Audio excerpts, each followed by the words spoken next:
Smith History.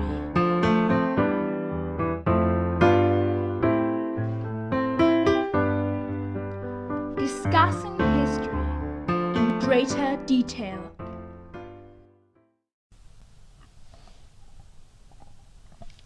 Hello, and welcome back to Smith History. Today I am joined by our historian, who should be talking about the Cold War. So, let me pass you over to our historian to talk about the Cold War.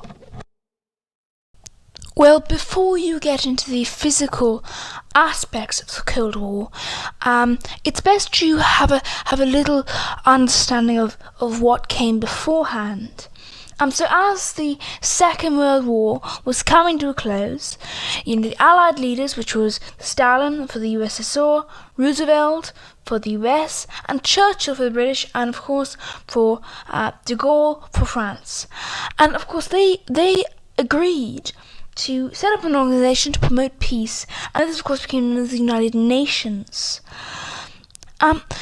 This was similar with the League of Nations, but it's one major difference, and this is the reason why it was compared. This is why people thought it would succeed it was more likely to succeed, is because over its 180 countries that it is today, it could call on an armed force to keep peace around the world.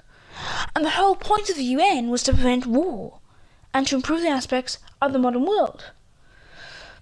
But of course, the problem was that these two countries, the United States and the Soviet Union, they were very, very powerful. They'd become superpowers. They were rivals. They distrusted each other in a rivalry that really, it did create a lot of tension. Once again, their ideas are completely different. The two superpowers have completely different ideas. The US wants the capitalist system. They are highly capitalist, and they want to have a democracy. They want to elect their government and they want to elect their president. While the Soviet Union wants a communist system. People's property belongs to the state, and all goods are supplied by the state, and of course it is ruled by a dictatorship. Only one party, and that is the Communist Party, is allowed. So the start of the Cold War, before the Second World War, the Americans and Russians are suspicious of each other. But during the war, they are allies against Hitler. As long as the war lasted, they were united against their determination to defeat the Nazi Germany. But in 1945, it was clear that this was not going to last. Germany was beaten. Differences between them had begun to emerge. Two major issues that caused divisions were, of course, what would happen exactly to Germany after the war. Before, in the Second World War, Germany was forced to pay heavy reparations, and land was taken away from them. And of course, which capitalist system would be capitalist or would it be communist? Would these countries of Eastern Europe adopt after the war had ended? After Hitler's death, the Allies met at Potsdam, near Berlin. Roosevelt had died a few months earlier, and Harry Truman had become president of the US. He did not trust Stalin and his policies. A little later, Churchill lost the British election and was replaced. The Allied leaders agreed to divide Germany into 4 zones: the American zone, the French zone, the British zone, and the Soviet zone. An army from each country would occupy each zone. But issues about this began to happen. Berlin, the German capital, was in the Soviet zone. It too was divided into 4 zones. To get their zones, the Western Allies, Britain, France and America, had to pass to Soviet-controlled territory. Most people did not think this would be a problem. But in 1945, the two sides were still on good terms. But it would cause huge problems later. During the Second World War, the Red Army, Soviets, drove the German army out of Eastern Europe, and they then occupied Poland, Czechoslovakia, Romania, Bulgaria, and Hungary. As the USSR was freed from German control, the Soviets installed communist governments in their places. The Western Allies wanted these countries to have a democratic system and a capitalist system. But Stalin would not agree. He stated that in both World War I and II, German armies had passed through these countries to invade Russia.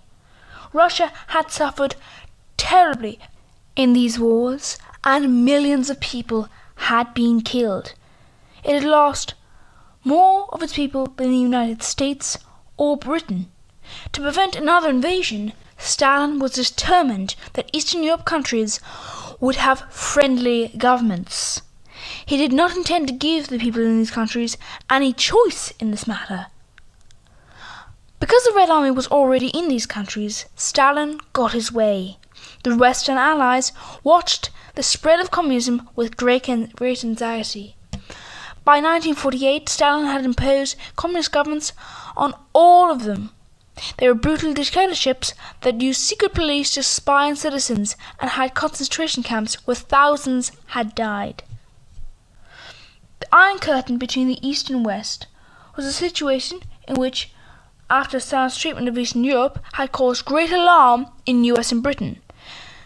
Many had believed that he had planned to conquer Europe, just as Hitler tried to do.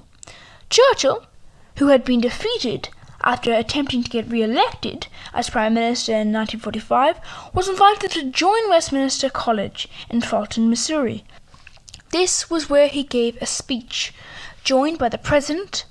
He began by praising the United States, which he declared stood at the principle of world power. It soon became clear, though, that the primary purpose of his talk was to argue for an even closer, special relationship between the United States and Britain, the great powers of the English-speaking world, as he had put it, in organizing the policy and policing the post-war world. In particular, colonialist Churchill warned against expansionist policies of the Soviet Union. In addition to the Iron Curtain that had descended across Eastern Europe, Churchill spoke of the communist fifth columns that were operating throughout Western Europe and in Southern Europe, drawing parallels with the disastrous appeasement of Hitler prior to World War II. Churchill advised that in dealing with the Soviets there was nothing which they admire so much as strength, and there is nothing for which they have less respect than for military weakness. This speech gave a new phrase to the English language: the Iron Curtain. This would always be known from now on to describe the line dividing Eastern Europe communist and Western Europe capitalist. Support for communism after the war was higher than usual. Factories have been destroyed, millions of people were refugees, and many people were homeless, jobless, and very hungry. The capitalist governments could not help everyone in this predicament. This meant that communism became more and more popular. Communism dictated that the government would provide free housing, health, and education, and it looked, at this time, a lot more attractive than capitalism. America decided to take action. In the election, the communists won many seats. This alarmed the Americans. To them, it was bad enough that Eastern Europe was communist. They did not want it to happen to the rest of Europe. So, in 1947, President Truman introduced two policies that were intended to stop the spread of communism. The first was the Truman Doctrine. The second was the Marshall Plan. The Truman Doctrine was that in Greece a civil war broke out between the king and the communists. At first, Britain helped the king, but in 1947 the British could not afford to keep sending aid. Truman then announced that the Americans would help the Greek government. He also promised that the Americans would help any government that was fighting a communist takeover.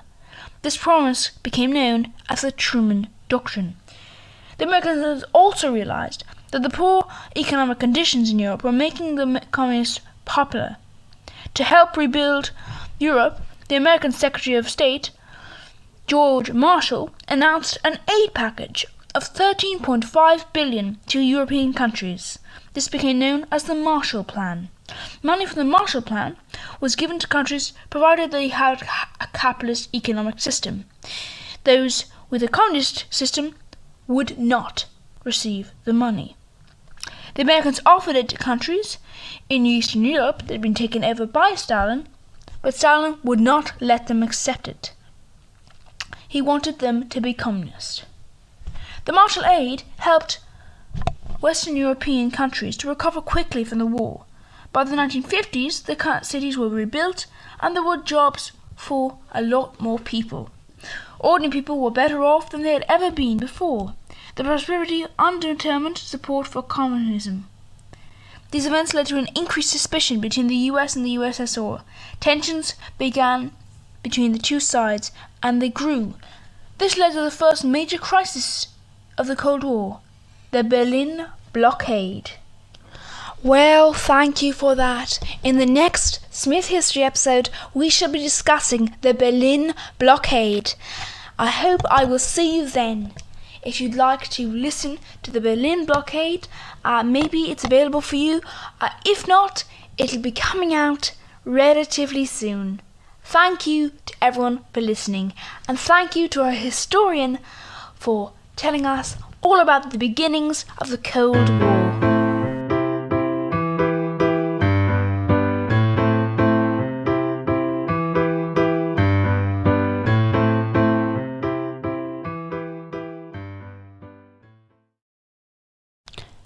Smith History is a Smith Co. original series. It is a Smith Co. original history series. Smith History is originally created by Smith Co. It is written by Smith Co., performed by Smith Co., and produced by Smith Co. Smith History is directed by Smith Co. and published by Smith Co. onto the Smith Co. YouTube channel and possibly other platforms.